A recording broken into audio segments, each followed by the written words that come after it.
Hey everyone, this is Mr. K, and today we're going to go over the power rule for integration. So the power rule, if you remember, for derivatives, so if I wanted to find like the derivative of, let's say, y equals x to the third plus 4x squared. The derivative would be you multiply by the exponent and then subtract 1 from the exponent, so you'd have 3x squared plus 8x. That would be the derivative. So for integration, we're going to go backwards from that. And so a general rule is we'll have our integral. It'll be, I'm going to write it as x to the n power dx. That's our proper notation for our integral.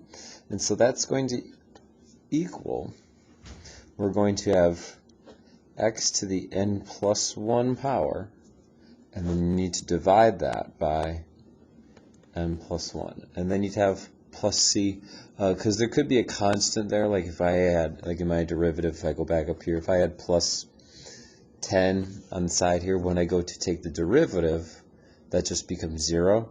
So when you integrate, you need to make sure that you have that plus c there. So a good example of this integration would be, if I can get this to focus, there we go, is if I wanted to find the integral of, we'll say, 4x squared plus 3x minus 5 dx.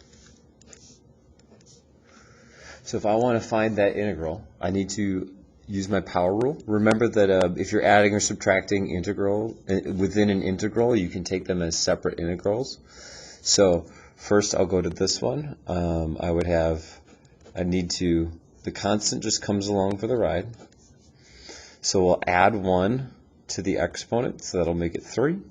And then we need to divide by that new exponent. So our integral would start with 4/3 x to the third. We would then add to that 3x. Now there's no number here, so it's like a 1, x to the 1 power. So it'll be x to the second over 2.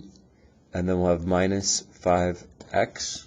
And then don't forget to tack on your plus c. And so that would be the indefinite integral of this equation. And that is a quick way to go through the power rule for integration. Thanks for watching. Have a great day. See you in the next one.